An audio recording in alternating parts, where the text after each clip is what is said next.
Maintenant que vous avez une idée de la discipline que vous souhaitez pratiquer, si ce n'est pas le cas, allez voir l'épisode 1, vous allez devoir choisir votre club.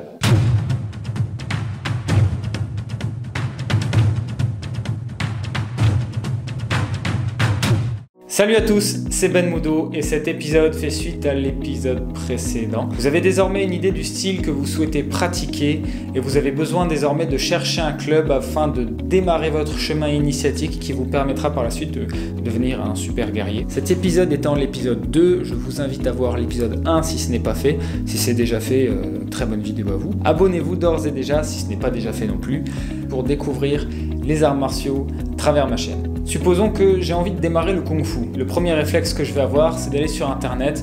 J'habite à Strasbourg, je vais taper Kung Fu Strasbourg. C'est normal, la plupart des clubs de nos jours ont un site internet ou alors une présence sur les réseaux sociaux.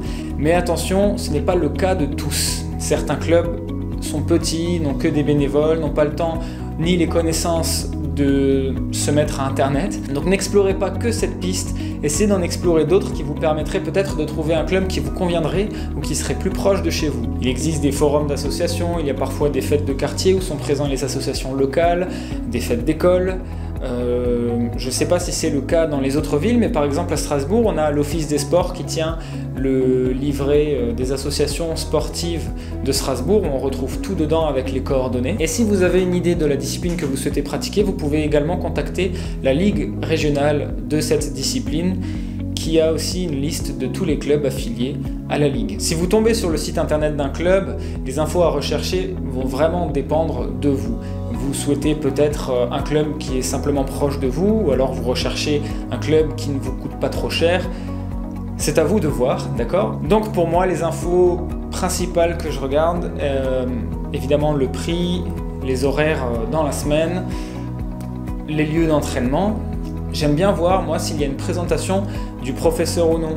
Parfois, moi, ça me permet d'être moins dans l'inconnu avant de me rendre sur le lieu de l'entraînement. Ce qu'on peut regarder, c'est son grade, son diplôme. En général, c'est écrit, d'accord?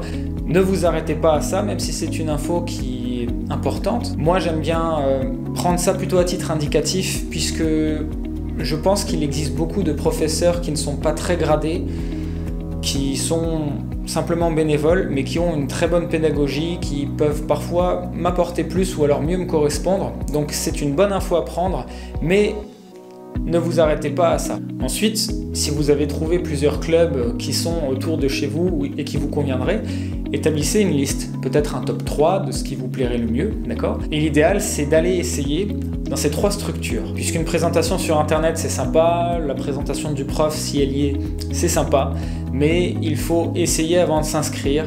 Peut-être que l'ambiance du club va très bien me convenir, peut-être que non, d'accord? Donc il ne faut pas hésiter à aller essayer, en général les essais sont gratuits. Si à la fin de votre cours d'essai, vous êtes emballé, vous avez aimé et vous souhaitez vous inscrire, alors c'est très bien, inscrivez-vous. Si vous n'avez pas aimé, ne pensez pas que vous n'avez pas aimé la discipline, d'accord? Essayez ailleurs avant de totalement vous arrêter, puisque d'un club à l'autre, les pratiques peuvent vraiment être différentes, les approches peuvent vraiment être différentes. Supposons, j'essaye le Kung Fu dans un club où ça ne m'a pas plu, il ne faut pas me dire je n'ai pas aimé le Kung Fu. En fait, je n'ai pas apprécié ce club-là, je vais essayer dans un autre club. Leur style sera peut-être différent, la pédagogie sera différente, l'ambiance sera différente. Beaucoup de paramètres entrent en compte, tous les professeurs ont un caractère différent, nous sommes des êtres humains. Et si à la fin du cours, vous hésitez, parce que vous avez bien aimé, mais sans plus, alors demandez s'il est possible de réessayer. Peut-être que le thème de la séance suivante sera différent, peut-être que ça vous parlera plus, et peut-être que ça vous aidera à être fixé sur est-ce que j'ai envie de m'inscrire ou non. Je profite de cette vidéo pour répondre à une question qu'on m'a déjà posée sur la différence de prix des cotisations entre les différents clubs. Il est vrai que les prix peuvent fortement varier et ça dépend de différents paramètres. Chaque club est libre de fixer la cotisation de son choix. Tout ce qui reste fixe en général, ce sont les licences des fédérations. Ce qui va faire varier le prix, ça peut être le nombre de créneaux dans la semaine. Est-ce que la salle qui est à disposition est une salle privée ou alors loué à la commune? Est-ce que le professeur peut-être est quelqu'un de renommé dans la discipline? Est-ce qu'il a un certain grade? Est-ce qu'il a un certain statut? Est-ce qu'il a un palmarès? Est-ce qu'il forme beaucoup de champions? Il y a beaucoup de paramètres qui entrent en compte. Il y a une chose qu'il faut voir également, c'est qu'en dehors du travail de face-à-face pédagogique que vous voyez quand vous êtes en club et que vous prenez un cours, eh bien, il y a un travail administratif derrière. Il y a la commande de toutes les licences, il faut tenir la trésorerie, il faut préparer les cours, préparer parfois les stages. Certains clubs bien structurés préparent également des cycles de séances spécifiques pour préparer leurs compétiteurs ou alors les prétendants à certains grades. Donc il y a vraiment beaucoup de choses qui peuvent faire varier le prix. De manière générale, dans les arts martiaux, il y a des tarifs qui sont plutôt corrects. Et les différences les plus significatives seront est-ce que la salle est privée ou est-ce qu'elle est publique. À titre d'exemple, sur Strasbourg, il me semble qu'une association paye une salle 1 € de l'heure.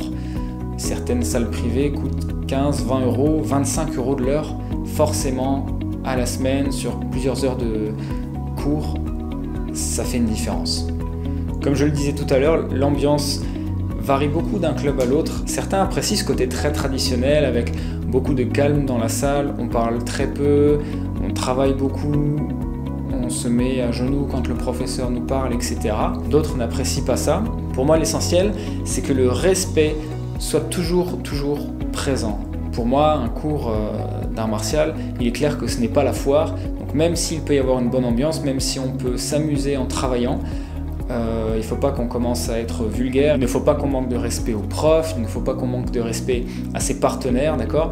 On garde une certaine tenue. Donc voilà, on arrive déjà à la fin de cette vidéo. Si ça vous a plu, n'hésitez pas à commenter, à liker, à partager. N'hésitez pas également à partager la page pour que les gens puissent découvrir les arts martiaux. Je vous dis à très vite pour les épisodes suivants. Donc 5 épisodes sont prévus au total pour cette série, je le rappelle. Si vous avez des questions, des suggestions de vidéos, des choses sur lesquelles vous souhaitez peut-être mon avis, pour ce qu'il vaut, dites-le moi en commentaire, demandez-moi si je trouve ça intéressant, peut-être que je pourrais faire quelque chose dessus. Je vous dis à très vite, merci.